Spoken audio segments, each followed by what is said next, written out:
Good afternoon. I'm Tom Putnam, Director of the John F. Kennedy Presidential Library and Museum, and on behalf of Tom McNaught, Executive Director of the Kennedy Library Foundation, and all of my library and foundation colleagues, I thank you for coming. Let me begin by acknowledging the generous underwriters of the Kennedy Library Forums, including lead sponsor Bank of America, Boston Capital, the Boston Foundation, the Lowell Institute, Raytheon, and our media partners, the Boston Globe, NECN, and WBUR. I also want to thank our moderator, award-winning journalist Ray Suarez, senior correspondent for the NewsHour on PBS, and author of several books, including most recently, The Holy Vote, The Politics of Faith in America. Signed copies of President Carter's new book are on sale in our bookstore, and we will take written questions from the audience, so please submit them to our staff during the forum. This library will always have a special connection with President Jimmy Carter, as it was during his presidency in October 1979 that the library was dedicated. Let's watch an excerpt from his speech on that historic occasion.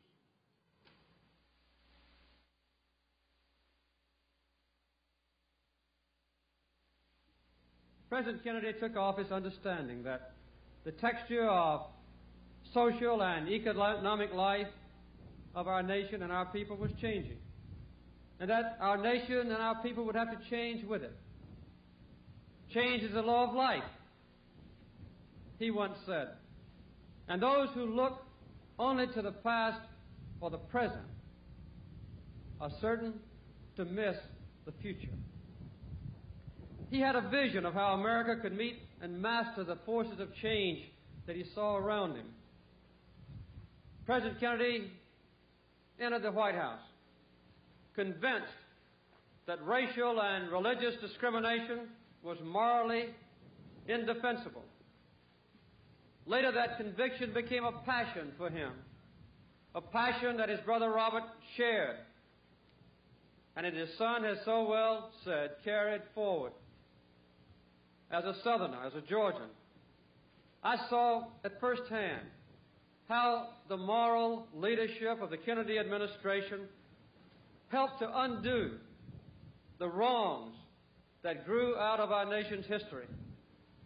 Today, the problem of human rights in the United States is shifting from inequality of legal rights to inequality of opportunity. But the question of legal rights is not yet settled.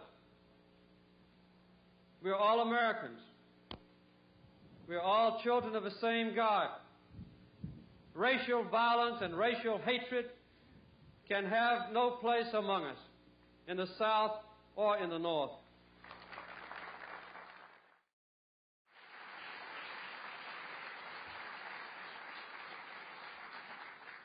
Any spare moments I've had over the last couple of weeks have been spent reading President Carter's White House diary, which is filled with insights into his character and his presidency, including more than a few surprises. We all recall the breath of fresh air the Carters brought to our nation's capital at a pivotal moment in our history, symbolized by their decision to walk down Pennsylvania Avenue as part of the inaugural parade, preceded only by Thomas Jefferson in doing so. Who knew the suggestion came from Senator William Proxmire, not for the symbolism that so perfectly captured the country's imagination and which President Carter anticipated, but because Senator Proxmire hoped that by walking, the President would send a message to the nation about the importance of physical fitness. Later that night, President and Mrs. Carter enjoyed their first meal in the White House, with a diary notation explaining that before moving to Washington, Mrs. Carter spoke with the White House chefs to ask if they could prepare the kind of meals their family had enjoyed in the South. The cook replied, "Yes, ma'am. We've been fixing that kind of food for the servants for a long time." Well, not exactly what the kitchen staff meant. Through his life work, both in and out of the White House, Jimmy Carter has proven himself to be one of our country's most dedicated and tireless public servants, who during his years in our nation's highest office, in the words of Vice President Walter Mondale, obeyed the law, told the truth, and kept the peace. Lyndon Johnson famously described his presidential library as telling the story of our time with a bark off, showing all the facts, not just the joys and triumphs, but the sorrow and failures too. And the same can be said about President Carter's White House diary, which recounts his many legislative and diplomatic successes, including the Panama Canal Treaty and the Camp David Accords, as well as his bumpy relationship with the press, travails of the 1980 campaign, and the long ordeal of the Iranian hostage crisis. In fact, it is part of the same October 20th, 1979 diary entry in which he discusses his appearance at the dedication of this library that President Carter describes the decision to allow the Shah of Iran to receive medical treatment in the United States, one of the many factors that will later precipitate the hostage crisis. Through it all, one is struck by President Carter's honesty with himself and with others, his love of his family and country, his sense of decency and firmly held beliefs. I was reminded of a story told by Mrs. Carter, who spoke from this stage earlier this year. She described feeling calm on the morning of her husband's inaugural, knowing that the man who was about to take the presidential oath that afternoon was the very same person who, the day before, had helped her mop up water in the garage of their home in Georgia after a water pipe burst from the cold. Though we faced extraordinary responsibilities and lived a life we could have never, ever dreamed of, she states, we are first and always Rosalynn and Jimmy Carter from Plains, Georgia. In reading his diary, I was also struck by this remarkable combination. A man who one day could be on his hands and knees to clear his garage floor of water would the next be standing tall before the world, delivering a clarion call on behalf of energy independence, nuclear nonproliferation, and human rights.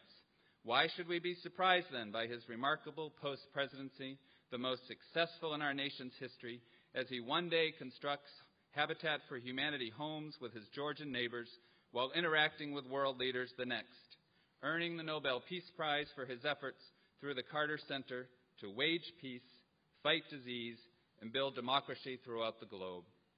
Rosalynn and I have deep roots in Plains, he writes in the final sentences of this new book, but we never forget our profound connection to the millions of others with whom we share this earth.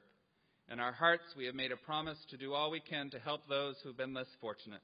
And in this way, like so many other private citizens, we are striving to do our part to help the United States fulfill its destiny as a democracy worthy of its founders. Mr. President, you honor us here today with your presence, and on behalf of so many of our fellow citizens, we thank you and Mrs. Carter for your service to our country and for your tireless humanitarian efforts which evoke the best of the American spirit. Ladies and gentlemen, please join me in welcoming Ray Suarez and the 39th President of the United States, Jimmy Carter.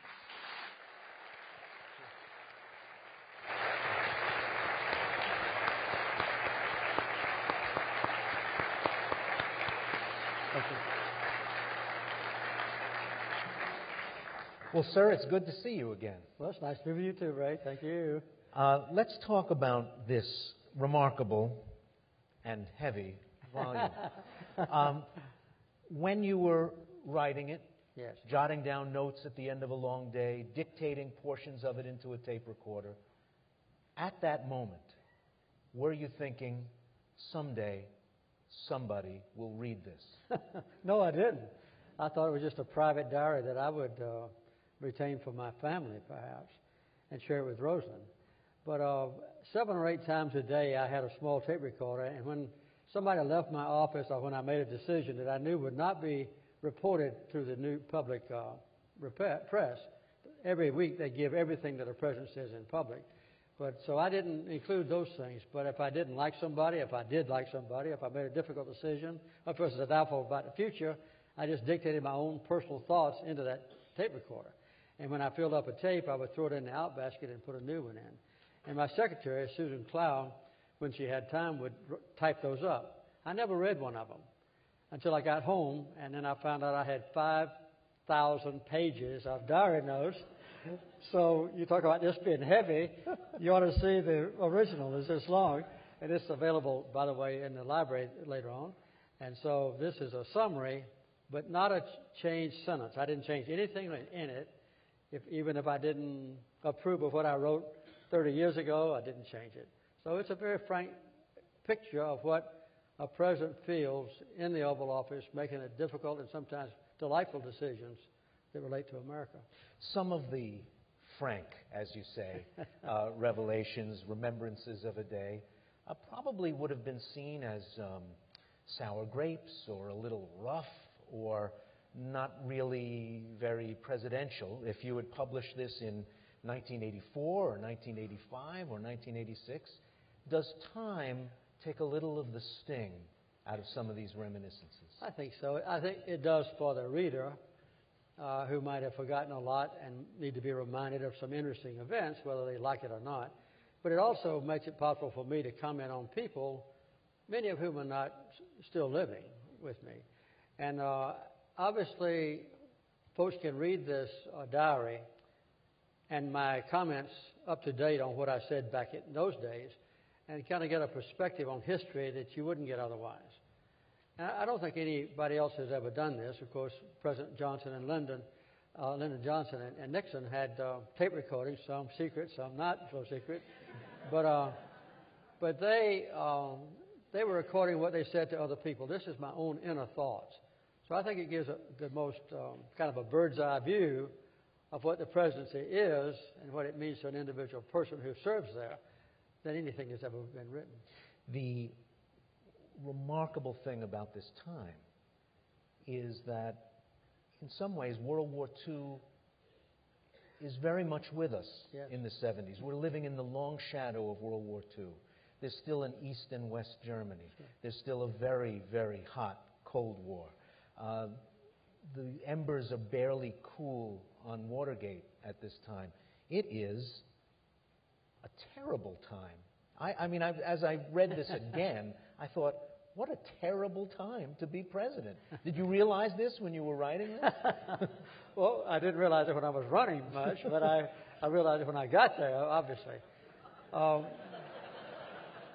And you're right, the World War was still with me, like it was with John Kennedy, who came almost a generation ahead of me. I was a Navy man like he was. I served in the Navy 12 years. In fact, I served longer in the Navy than anyone except Dwight Eisenhower since the Civil War in the military. So I had a military background, and I could see a lot from that perspective. But it's hard for people in the modern day now, particularly young folks, to realize that we were still involved deeply in a Cold War. And every decision that I made, no matter where it was, every decision that the Congress made, every news story from a newspaper or television program was shaped substantially by our competition with the Soviet Union, who was then the dual superpower on Earth. Now we're the only one. But then it was an equal competition. They had the same nuclear capability that we did. They had the same economic influence that we did. And in every country in Africa or Latin America or Asia, we were constantly competing with the Soviet Union for access there. Who would be our trade partner? Who would vote with us in the United Nations? So it was a competition everywhere. And so almost every decision I made was shaped by that competition with the Soviet Union. And the constant threat at that time over my head, like it was John Kennedy, was let's avoid a nuclear exchange. Because I knew that I might get a notice someday that the Soviet Union has launched intercontinental missiles toward the United States. From the time of launch in Siberia until they landed in Washington or New York was 26 minutes. And I would have had to decide during that 26 minutes how and when to respond. So that was a constant threat for me that doesn't exist anymore, thank goodness. Yet the personalities in this book, the countries of great interest to the United States during this period, could fill up tomorrow morning's newspaper. When the Soviets invade Afghanistan during your term, the unwinding of that story is going on right at this moment. Exactly. And the Middle East is still pertinent. And as you said, that whole region of the world. Our competition with China is still there. I was the first one after 35 years to normalize diplomatic relations with China. And at that time, China was a backward country that had zero economic growth and freedom, no free enterprise system, not really a competitor of ours, and those kind of things were in the news today. So I think a lot of the issues that we faced then are still there. What to do about Israel and the Palestinians. And then also about the emerging countries in Africa. When I was president, one of the major threats was from the perpetuation of apartheid. And that's where I put my human rights program into the most vivid confrontation with those who insisted on racial discrimination, white supremacy in both Rhodesia then and then also in South Africa. So those kind of things are still going on in the world. You saved Chrysler. Yeah, that's right. It needed saving again as it happened. I mean, the emanations from this time played out over the next several decades, and you were out of office to see most of it. Could you even pick up a newspaper in the 1990s and say, oh, this again, here we go again? It must have been to have that vantage point and shake your head some days. We're still dealing with this. Exactly. And, of course, the energy crisis then was my preeminent domestic issue. And when I came into office, we were importing 8.6 million barrels of oil per day. And I set about to cut that in half. And I did. In 5 years, it was down to 4.3 million barrels per day. And now it's back up to about 10 million barrels per day that we import from foreign countries. So the energy crisis is still right in front of us as a major issue. I not only bailed out Chrysler, but I bailed out one other thing, and that was New York City. And because the headlines there was Gerald Ford to New York City dropped dead, I carried New York, and that's probably what put me in the White House, was saving New York City. But anyway, I like that retrospective look in some areas, but sometimes it's still a little bit painful. I think the most painful for me was to know that I negotiated assiduously between Israel and Egypt to give full rights to the Palestinians and a peace between Israel and Egypt because they had 4 wars in 25 years. And when I left office, I thought everything was on track for a permanent peace in the Middle East. And then it was basically abandoned by my successors. And now we're back looking at Mideast as another threat. Well, let's talk about the Camp David Accords. The Six-Day War was barely a decade in the world's rearview mirror when the Camp David Accords were negotiated. What was said in those negotiations about the future of Gaza and the West Bank?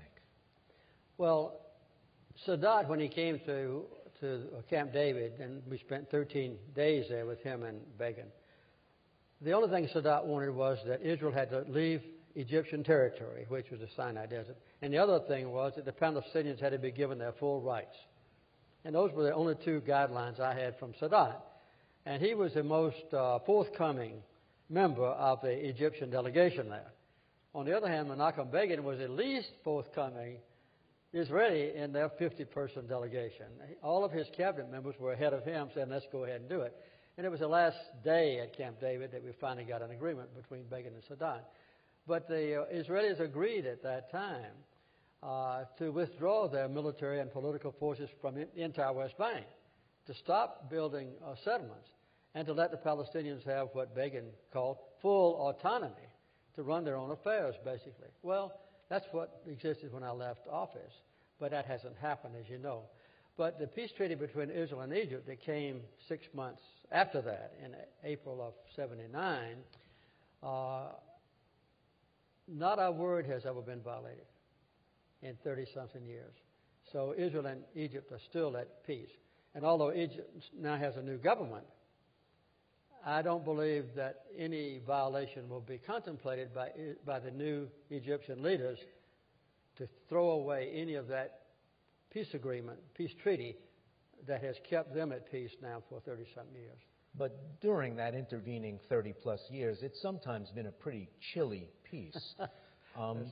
Is there a danger to that bilateral relation from the overthrow and departure of Hosni Mubarak? No, Mubarak was a personal ally of Israel in, for instance, keeping the Gaza 1.5 million people in a complete prison. He wouldn't let them go out into the Sinai Desert and have communication with the outside world. And, of course, they can't go northward into the West Bank and Israel either. But I think that's one thing that will be changed under the new Egyptian leadership. They've already committed themselves to opening up Gaza and let the Gaza people have some degree of freedom. That will change. But the treaty between Israel and Egypt not to go to war, although it's a cold peace, yes, but that warm peace only lasted 2 or 3 years with the assassination of Saddam and then with the death of Menachem Begin and others. There's been very little travel of Egyptians into, say, Jerusalem. An ambassador's there, the embassy's there, and there's still a good many Israelis who go to Egypt as tourists, but not from Egypt into Israel. And it's primarily because the Egyptian people disagree strongly with what the Israelis have been doing to the Palestinians and what Mubarak has supported that they interpret to be persecution of the Palestinians. So Mubarak has been kind of an anachronism, or an anomaly is a better word, compared to the other Egyptian people. And I think the new leaders of Egypt will now mirror very accurately that the Egyptians want to be friendly with the Palestinian people. The West Bank has been in constant motion since the 1970s. Yes. And at various points, things have happened where people have said, this helps clear the way. Whether it's Jordan giving up its claims to what was Jordanian territory before the 1967 war, whether it's the PLO saying, yes, we recognize that Israel is an established fact and we know that the country is not going anywhere. And yet there are hundreds of thousands of Israeli citizens living in the West Bank. Harder and more extensive infrastructure built out from Israel across the old 67 border is unraveling that world that's grown up there since 1967, getting harder and harder by the day, from your view. I would say it was getting harder and harder every day until the so-called Arab Spring began. But in my opinion, that is the first step toward unraveling the trend that you just described as getting harder and harder. I think there's much more likelihood now than there was, say, 6 or 8 months ago that we'll see a peace agreement in the Middle East with Israel withdrawing basically from the West Bank. There are now about 500,000 Israelis in Palestine, if you include the pre-67 line. And the basic proposal endorsed by all 23 Arab countries is, let's have peace, let Israel withdraw to the 67 borders, but let those borders be modified by exchange of territory, which would leave about half of the Israeli settlers in what was previously Palestine, near Jerusalem, and then swap an equivalent amount of land to the Palestinians. So that is the formula that is also approved officially by the United States government and by the International Quartet, which is the U.S. government and the United Nations and the European Union and Russia. They all approve that as well. So the Arab countries and the United States and the international community basically approves that formula. But now the next step comes, how do you induce Israelis to withdraw from their confiscation of, their occupation of, their settling of the West Bank in its entirety? And I think that will have to come if Israel's going to have peace, which has been my prayer for the last 30 years, for Israel to have peace, which means that you have to have peace for their neighbors as well. As the so-called Arab Spring has continued, we've seen that there's more than one way that this could go. Tunisia was over fairly quickly. Yes. The leader leaving the country to a well-funded exile. But then in Yemen, there's been resistance from the clique at the top. In Libya, there's been out-and-out civil war. In Syria, there's been brutal repression of public demonstrations and a secret police that's so dug into the population that you're not even sure you can express your opinion to your neighbor. Could this be snuffed out in the next several months? No. You certainly can't snuff out what's already happened in Tunisia or Egypt. Sure. The Carter Center will probably be monitoring both of those elections. That's one of our practices, is to monitor troubled elections, and we've been invited into both of those. That will be our 84th and 85th election, by the way, that we've monitored. So I think that that's pretty well underway. We don't know what's going to happen in the other countries yet. It's still doubtful about whether Bashar al-Assad will be successful in stamping out or controlling the uprising in Syria. I think Yemen is more likely to see their leader go. Bahrain has been stabilized by the influx of Saudi Arabian troops and support. I think Bahrain is likely to be stable. Saudi Arabia has not been threatened yet. So I think that the major countries still are as I've just described them. Libya is going to be a dicey thing. I think Libya might wind up maybe divided unless NATO troops are fully, and Air Force are fully successful. So what has happened in the ancillary parts of the Mideast is very important. I've already described what I think will happen to the Palestinian issue in the future. They now will have much more support from Egypt than they have had in the past, and that's a result of the so-called Arab Spring. And Lebanon is still a divided country. I don't know. We monitored the election in Lebanon April before last. It was an honest and fair election. It was quite safe, but Hezbollah is still playing a major role as part of the government in Lebanon. I think one of the good things that happened in the last few days, in which the Carter Center was deeply involved, has been the reconciliation between Hamas and Fatah. And I never have seen a way for Israel to negotiate a peace agreement with half the Palestinians. And now getting them together will mean that they'll have a better chance to have successful negotiations.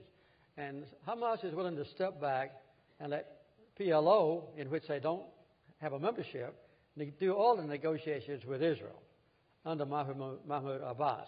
And Mahmoud Abbas, if he reaches any kind of peace agreement with Israel, Hamas has pledged to me and publicly that they will accept the agreement provided the Palestinians approve it in a referendum. So I think there are some chances now to see peace in the Mideast that I thought was pretty well dormant and very discouraging last year. Hasn't the Hamas-PLO concordat created a difficult situation for the United States, which has declared Hamas a terrorist organization? Well, yes.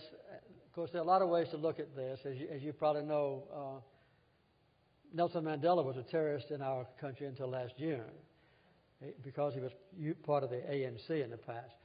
As a matter of fact, we monitored the election, all three elections in Palestine. One of the most interesting ones was in January of 2006 when the United States and Israel supported Hamas having candidates running for office, as you may remember. And all the Hamas candidates pledged a nonviolent attitude if they got into the government in the future. To surprise of most people, Hamas won the election. And after they won the election, then Israel and the United States declared that they were terrorists and couldn't take office.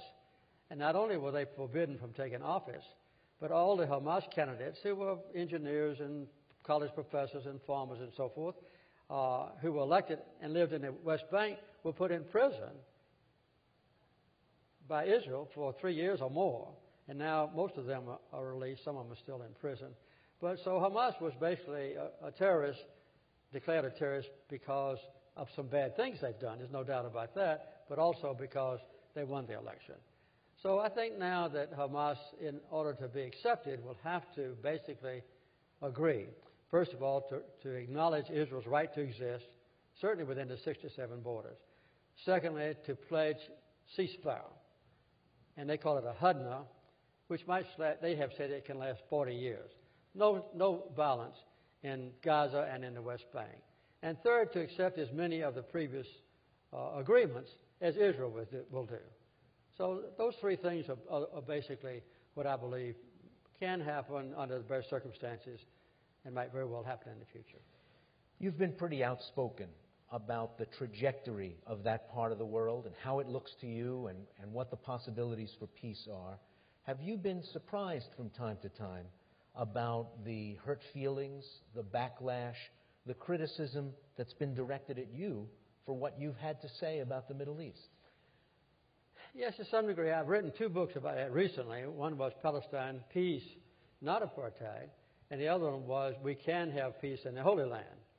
And both of those describe my views about it, which I think are acceptable to most Americans, and I think that most Americans who happen to be Jewish Americans, and the world. I think it's a balanced approach. But as you know, it's not a very popular thing in our country to say anything that criticizes the policies of the incumbent government of Israel. The Carter Center monitors this very closely.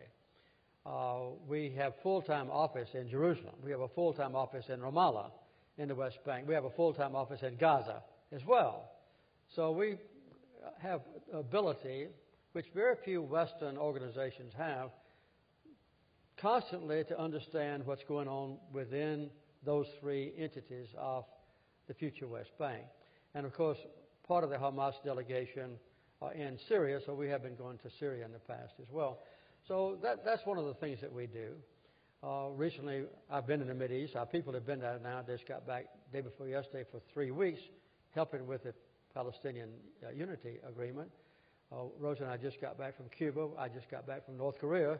So when there's some problems in the world, sometimes we feel free to go there and try to work out peace and understanding. In this book, it seems like you hardly sit still for more than a few minutes at a time. When the man in his 80s looks at this book and confronts the man in his 50s, did you wear well? It makes me tired, yeah. Well, I think so. And one of the things that I emphasize there, I think accurately, is that I haven't changed. You know, I think I'm still basically the same person with the same commitments that I made in my inaugural speech and when I got the Democratic nomination in 1980 and so forth. I don't think I've changed as a person. We still promote peace and human rights around the world, and sometimes we do some things that are not very popular. But I've made a policy in the last 30 years since I left the White House. I don't ever go to a foreign place that's without notifying in advance the White House and the State Department. And if the President ever decides he might not go there, if he says don't go, I don't go. And that's happened a number of times for different reasons. And I always do a trip report meticulously on the way home, and the day after I get back home, I send a trip report in its entirety to the White House, the State Department, and sometimes to the Secretary General of the United Nations. Just explain what the Carter Center is doing. And so we try not to ever, get crossed up with the U.S. government. But see, the U.S. government won't talk to Hamas. They won't talk to Cubans. They won't talk to the North Koreans. They won't talk to the number one party in Nepal, for instance. And the Carter Center talks to them, and then we relay what they say to the White House and State Department, and sometimes the White House and State Department are very glad to get the report. I can't say 100%. Well, you say you're still the same man, and so. I'm real willing to take that at face value. Were there passages that when you look back at it, you thought, oh, I know better than that today, better in 2010 when this was being edited than I understood this in 1978 when I wrote it? Well, there are a good many like that. When people ask me what would I change most, if I had one change to make when I was in the White House, I always say I would send one more helicopter to rescue the hostages. And apparently somebody heard you say that. Yeah, I think so, yeah. So that happened, as you know, just a week or two ago when the first helicopter crashed, and then they had to stand by to go in.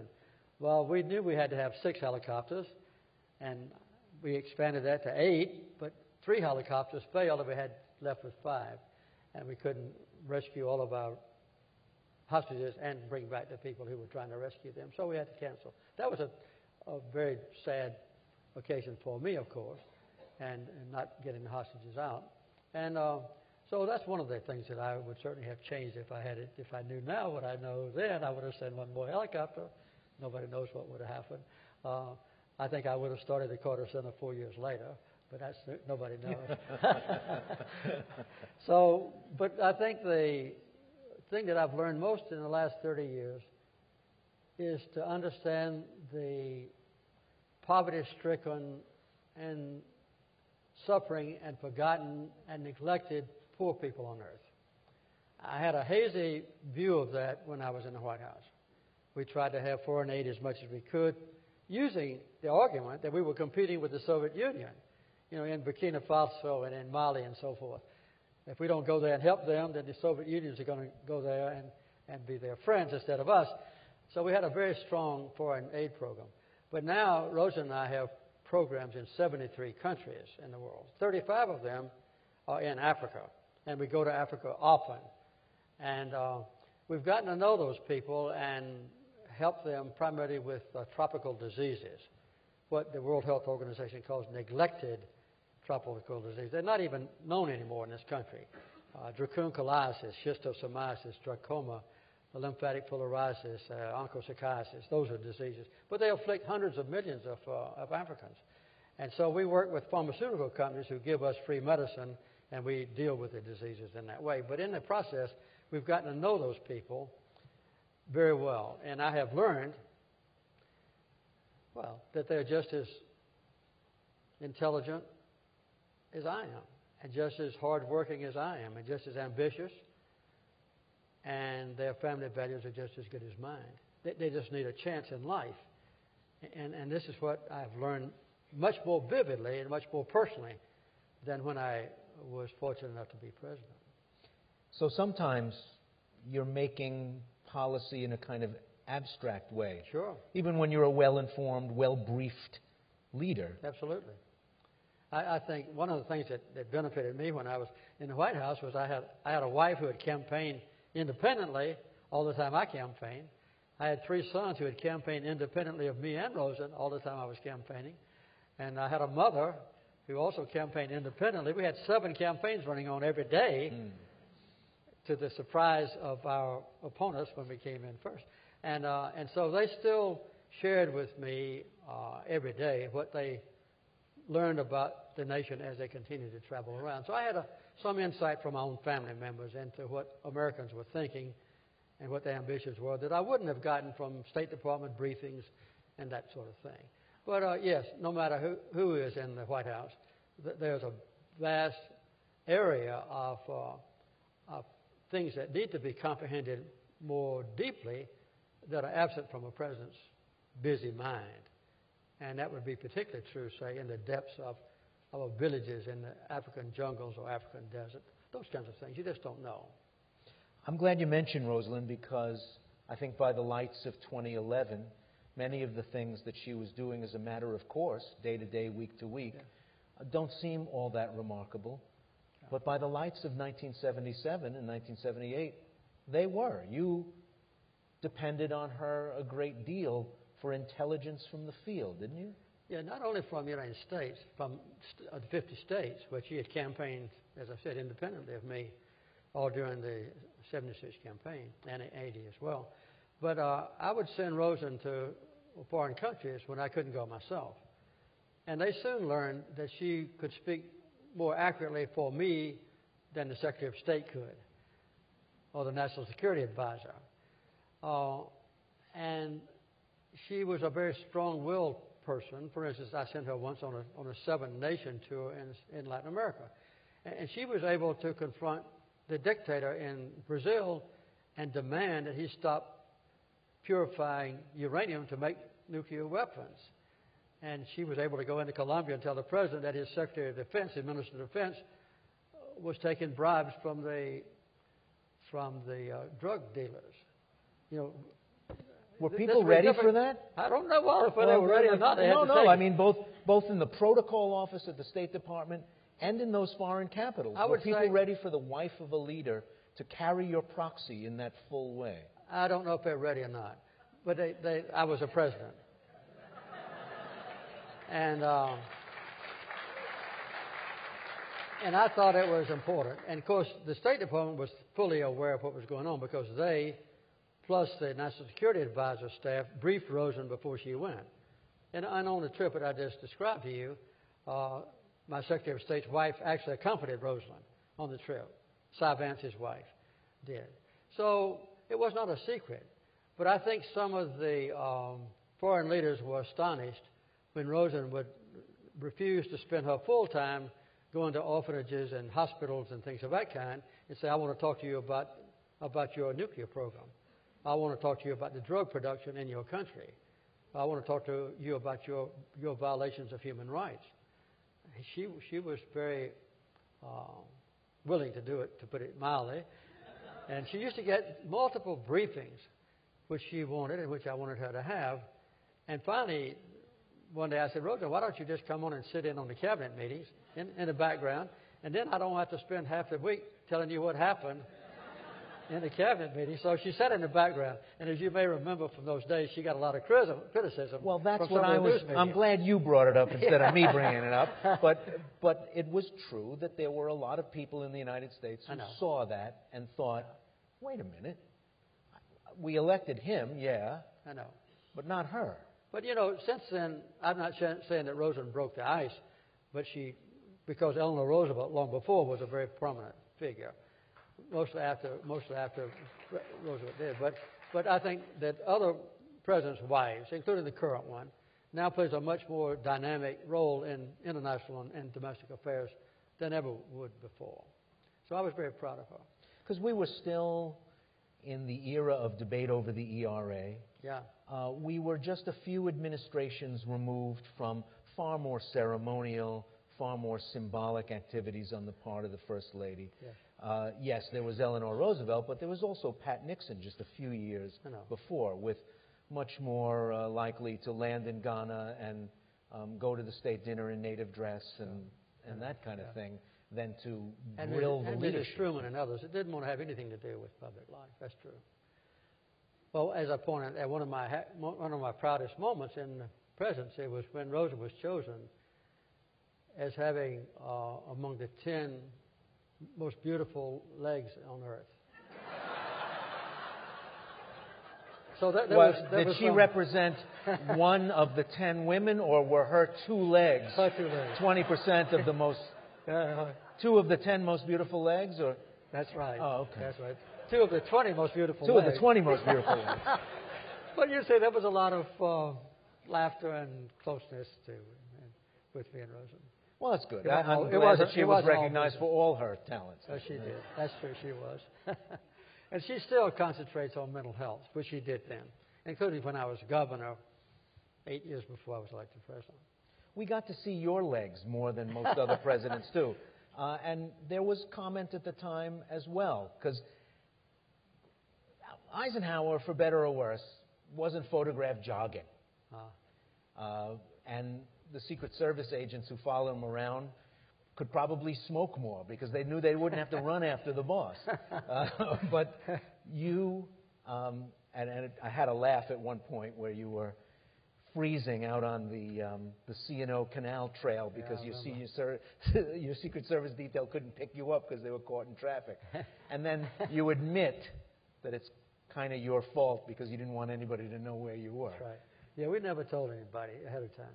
And we never discovered while we were jogging, except once when I happened to intercept a CBS cameraman on the way out the C&O Canal. He went immediately, and by the time I came back, we saw all the cameras up on the bridge waiting for me to come underneath. So we wanted to keep it secret. I was a fanatic runner back in those days. I was running about 40 miles a week, which is a lot of running.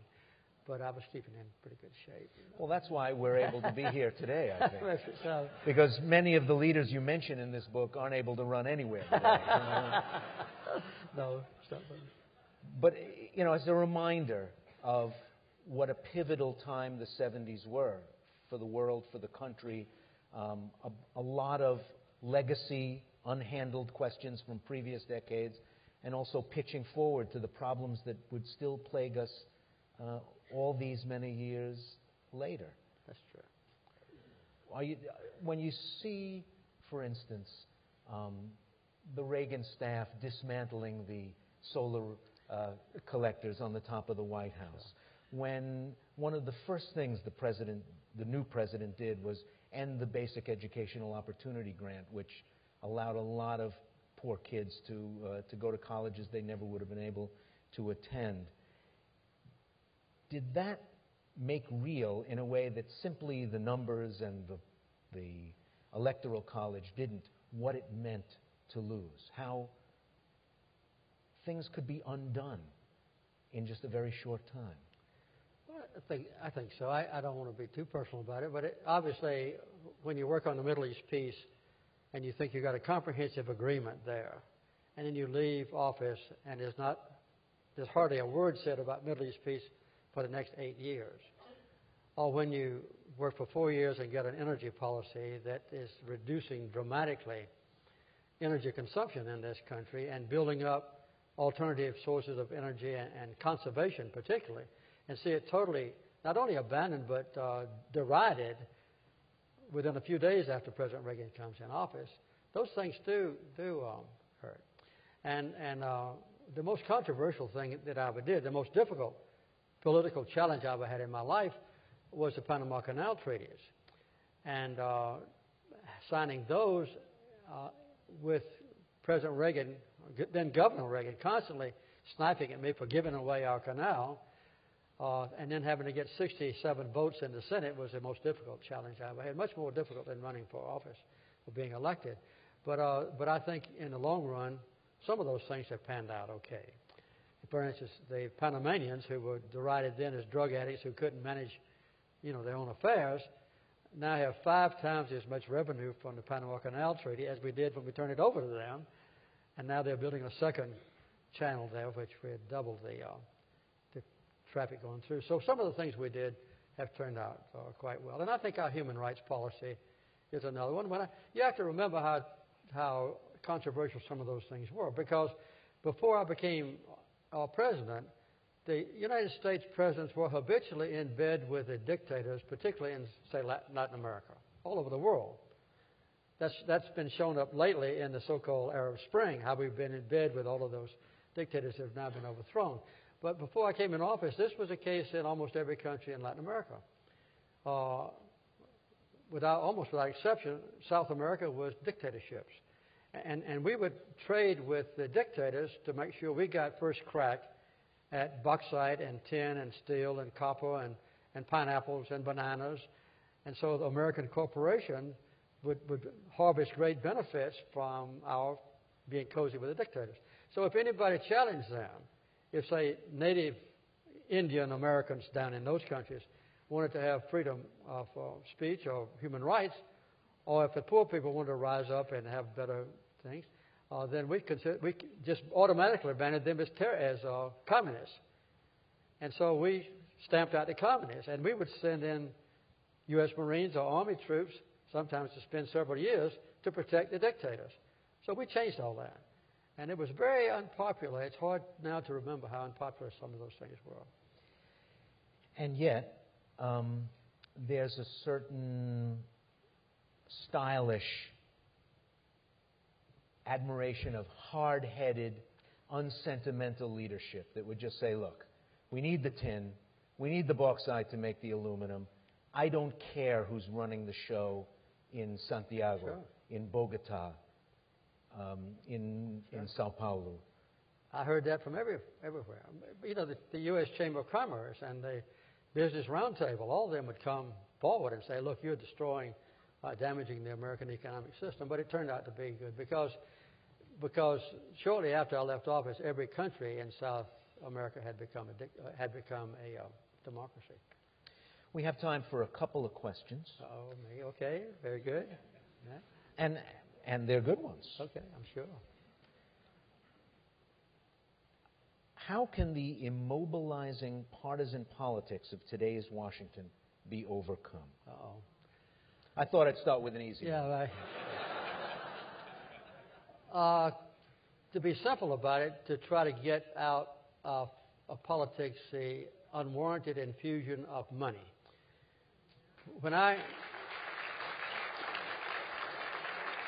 So that's a simple answer, but it's hard to do. But when I ran for office, all we had was the $2 per person checkoff that President Ford and I divided, and then we had the same thing 4 years later when then Governor Reagan and I divided, and we didn't get any other contributions for our general election. It all came from the taxpayers, and we didn't have enough money to spend it on negative advertising. Now there's a tremendous influx of money that pours in the hundreds of millions of dollars per presidential candidate. And the Supreme Court made the most stupid decision they've ever made 18 months ago by ruling that corporations were people. So now American corporations, some of them owned partially at least by foreigners, can give an unlimited amount of money to candidates, and you don't ever know where the money came from. So this is going to even greatly exacerbate an already bad situation. Now, as you know, in almost every campaign for governor, for Congress, for president, a large part of the advertising budget, which is almost unlimited, is spent to tear down the reputation of your opponent, to destroy his character in the public mind. And they both of them do it. And the American people say, we don't like negative advertising, but it works. So by the time the election is over, the general public feels well, both of those guys really weren't qualified to hold office. And when the winner gets to Washington, he's so highly polarized in animosity for the other party that don't even talk to each other anymore. I got just as much support from Republicans as I did Democrats the last 2 years of in office, because a lot of my things required a very conservative support and that sort of thing. I won't go into detail about that here, but no. But you had a better relationship with Howard Baker in the Senate and Bob Michel in the House than presidents normally have to the opposite party leadership in the legislature. Well, I'll go ahead and mention, even in the Kennedy Library, you know, when I was in office 2 years, Ted Kennedy decided to run against me. And he was very popular here. And obviously he was popular with the very liberal Democrats. So the last 2 years, I had to go to the more moderate or conservative Democrats and to the Republicans to get support for my programs. And that was one of the problems. But the point is that there was a harmony then between Democrats and Republicans in Washington that doesn't exist anymore. And I don't think there's any easy way to do away with it unless the Congress ultimately sees that this is so bad that they will make public financing for campaigns a part of the American political system. That's done in almost every other country in the world. So it's not an impossibility. It's an easy thing to do. The Carter Center monitors, as I said, we've already monitored 83 elections. We wouldn't monitor an election if it was based on the same principle that America has, that the richest candidates are the only ones that can find an ability to be candidates. So we don't do that anymore. So I think that's very important to remember. What do you feel was the most positive thing you did as president? Well, I think generically speaking, it was probably to promote human rights, even when, as we mentioned earlier, it was not a popular thing to do. We did that inside Russia, the Soviet Union. We did it all over Latin America, and we did it throughout the world. And we stuck with it, although it was sometimes not popular. And the other thing was to concentrate on peace. We maintained peace for our country, despite some very difficult times, as you've already pointed out. We never dropped a bomb. We never launched a missile. We never fired a bullet while I was in office, in the war. And still, I had a military background. I was prepared to do it if I had to. And we reached out to people that had been our adversaries, like in China. You know, President Nixon went to China in 1972, had the Shanghai Declaration. There's only one China, but he wouldn't say which one. So, and neither would his successors. But I found it normalized relations with China. We had peace with China and peace with in the Middle East and peace with others. So I think to human rights and peace. What insight did you find upon compiling the book version of your entries? Well, I think the complexity of things and how they are interrelated. Now, you can't deal with Helmut Schmidt in Germany without directly or indirectly touching your relationship with France and with Great Britain, and particularly with the Soviet Union. For instance, Helmut Schmidt, who was, in a way, my friend, we were kind of competitors. But you won't think that he was his friend when you read the book. But I digress. Go ahead. See what I'm talking about. But those kind of complexities that show how things are intertwined really make it's surprising to read over when you get through and see. I didn't quite know how those tied together, but now, after 25 or 30 years of history, I can see how they were related.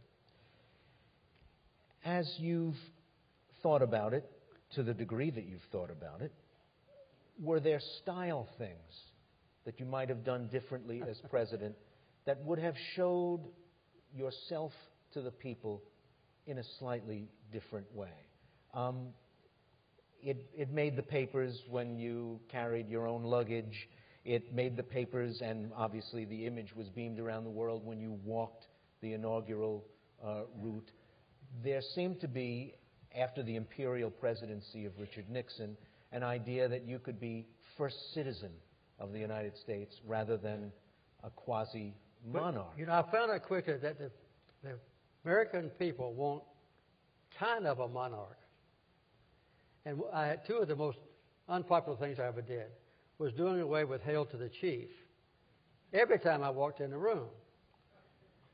With state banquets, I didn't try to do away with it. But when I did away with Hail to the Chief, there was almost unanimous condemnation of me that I was derogating the importance of the White House. And the other one was when I sold the Sequoia, which was a presidential yacht. The people thought I was not being reverent enough to the offices I was holding. That I was too much of a peanut farmer, not enough of an aristocrat, or something like that. So I think that shows that the American people want something of an element of image of monarchy in the White House. Well, maybe because we have a head of state who's also the head of government. Yeah, sure. Or a head of government who's also the head of state. Sure. The president embodies the state in a way that where those jobs are divided, that doesn't happen. That's certainly true. Maybe you shouldn't be a regular guy. Well, you asked me when I made a mistake. That was a mistake I made. I think I would have been more, not criticized so much, if I had just maintained the trappings of the president and let the people know I really enjoy occupying this exalted place that you revere so much. I mean, getting rid of the trumpets was probably a good idea. That was always a little off-putting, the trumpets. But that, as I was reading this again and thinking about that, that may be what bothers people or takes some adjustment from people about having Barack and Michelle Obama living in the White House. Because the president embodies the state, we have to think about that embodiment in a slightly different way now. Yeah, we do. I found that out when I started campaigning because I really didn't realize when I decided to run for president what a stigma my part of the country had. And because of the race issue, I think I was the first one since 1840s that was elected president from the Deep South. Lyndon Johnson was from the West, and he didn't even campaign in the Deep South when he was running for election, as you know, in '64. But I came to Boston, I remember, and I went to one of the historic sites out here. Later I wrote about it in a novel called The Hornet's Nest, still on sale. And I had a TV camera when she came out where I was. I called a press conference, only one TV camera came. And they said, how do you think a Georgian is going to get any votes in Massachusetts? And I said, well, when John Kennedy ran for president, he got a higher percentage of votes in Georgia than he did in Massachusetts. And I'm expecting the Massachusetts folks to pay me back. And they did, by the way. They did. But in the way the country's changed, a lot of those Democrats that voted for Kennedy are now Republicans, or their children are. You don't have to tell me. They really are. So Lyndon Johnson's prophecy about the future, even in Massachusetts, about the future trajectory of the South has turned out to be true. But is it permanently true? No, I don't think so. I don't think so. My impression is that the Republicans are overstepping themselves. There's a radicalism about the Republican Party now that I don't think is going to be permanently endearing to the American people. I think there's going to be a reversion of what happened 2 years ago. And I think that reversion will start in 2012. That soon? I think so. I feel very confident now that we'll have a Democrat reelected in 2012. But in the midterms, the House and Senate swung I know. hard in the other direction. I know. I saw that. And my grandson was elected, by the way. He's a Democrat, and he's in the state Senate now. So maybe he's kind of an omen of the future. He's very young, but he won overwhelmingly. And so I don't think the tide has changed permanently. It never has in the past. That's one thing you can depend on in America, is the tide is going to change. The book is White House Diary. The author is Jimmy Carter. Please thank him. Thank you. Thank you. Thank you. Very good question. Thank you again. Don't forget the book. Thank you all very much.